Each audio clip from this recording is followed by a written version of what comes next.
Etching या खुजली का होना। कई बार दाने नहीं भी होते हैं तब भी बहुत ज़्यादा खुजली होती है। तो क्या क्या कारण हो सकते हैं इस बिना दाने की खुजली के, या फिर कब हम इसको सेनाइल इच या सेनाइल प्रोराइटिस कहते हैं? क्या खुजली में सिर्फ दवाइयाँ ही काम आती हैं या हमें किसी और चीज़ का भी ध्यान रखना चाहिए? यही सब बातें आज अपने इस वीडियो में मैं लेकर आई हूँ।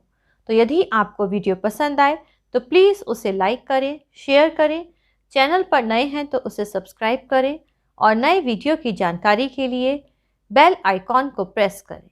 Welcome to my YouTube channel Niramya 7। What causes itching? तो itching can be due to many health conditions. ये इचिंग कई कारणों की वजह से हो सकती है। First, allergy.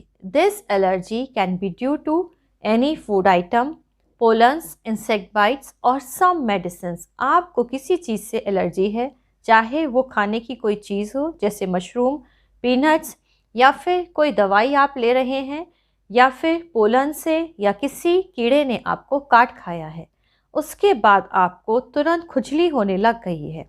Second is due to any skin condition such as eczema, psoriasis, urticaria और चिकन पॉक्स। आपको कोई स्किन डिजीज़ है, उसकी वजह से आपको बहुत ज़्यादा खुजली हो रही है। Third is any irritating chemical.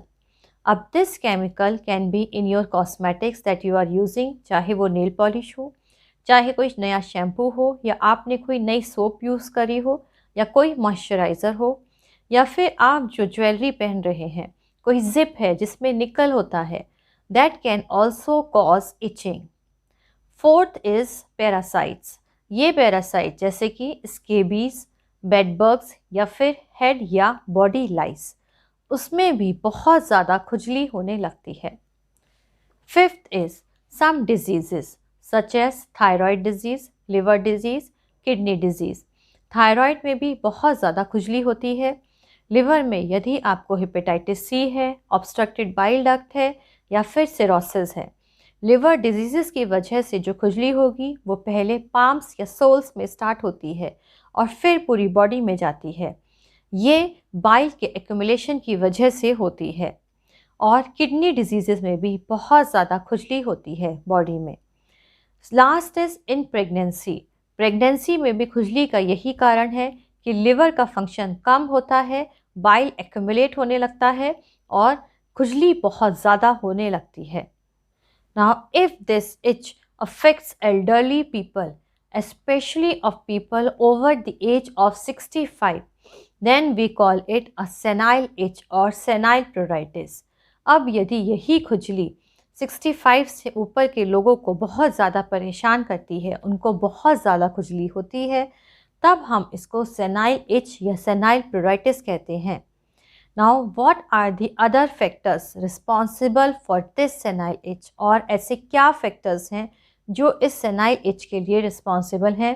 तो first is dry skin, second smoking, third is excessive drinking, fourth some medications जैसे कि बीपी की या फिर कोई पेन किलर या aspirin, and the last is some underlying disease, चाहे वो थायराइड हो, चाहे लिवर डिजीज़ हो या कोई किडनी डिजीज़ हो। Dry skin, as our age advances our skin become dry and less elastic. जैसे जैसे एज बढ़ती है स्किन हमारी ड्राई होने लगती है। जिन लोगों की स्किन पहले से ही ड्राई होती है उनकी और ज़्यादा ड्राई हो जाती है। Now what is the best treatment for this dry skin?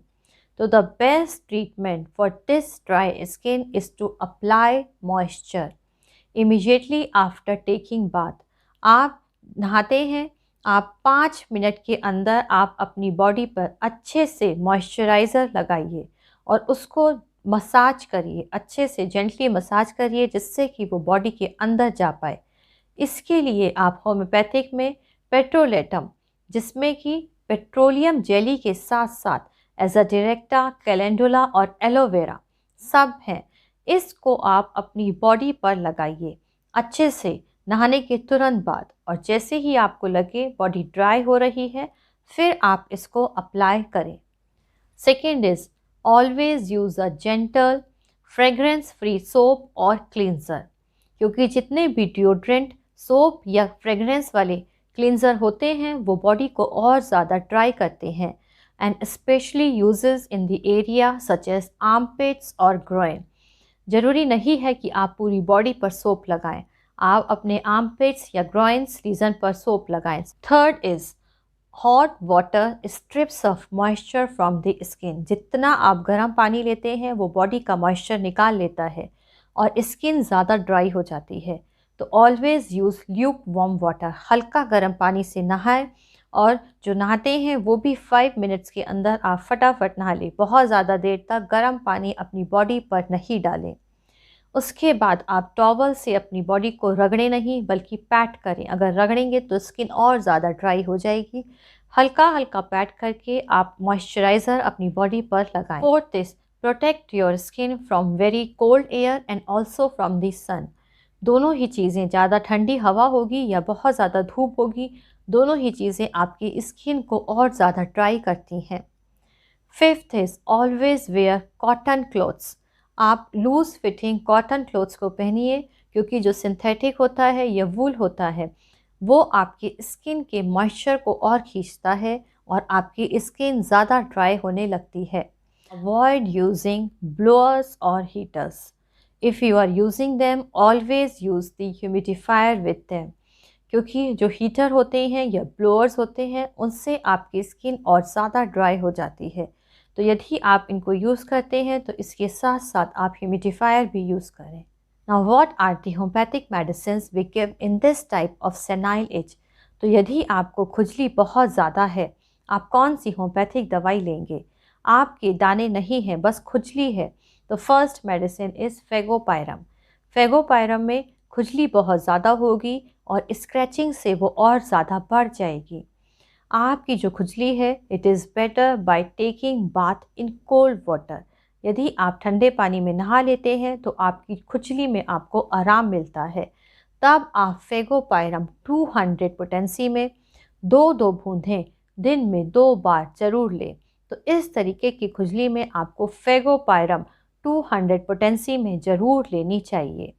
Second medicine is Dolichos. Dolichos में भी itching is present without eruption. कोई स्वेलिंग, कोई रैश, कुछ आपको स्किन पर नहीं दिखेगा, बस खुजली होगी और ये खुजली बहुत ही ज़्यादा होगी। सेनाइल प्रोराइटिस, सेनाइल इचिंग बहुत ज़्यादा मार्क्ड है डॉलिकोज में भी। तब आप डॉलिकोज की 30 पोटेंसी की 2-2 बूंदें दिन में 3 बार जरूर लें। Third medicine is sulphur. Sulphur में भी जो इचिंग है वो बहुत ज़्यादा होती है। अब यह इचिंग किसी भी वजह से हो सकती है, या तो आपने पहले कोई दवाई खाई है या कोई ऑइंटमेंट लगाया है जिसकी वजह से आपके जो इरप्शंस हैं वो तो सप्रेस्ड हो गए हैं, लेकिन इचिंग आपको बहुत ज़्यादा है।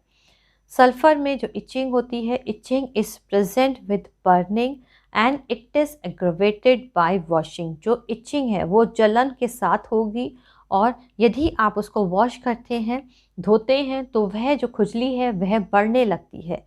तब आपको सल्फ़र 200 पोटेंसी में ज़रूर लेनी चाहिए। सल्फ़र 200 पोटेंसी की आप 3 डोज 15-15 मिनट पर अपनी टांग पर डालें और यही सल्फ़र 200 आप हफ्ते भर बाद दोबारा रिपीट करें।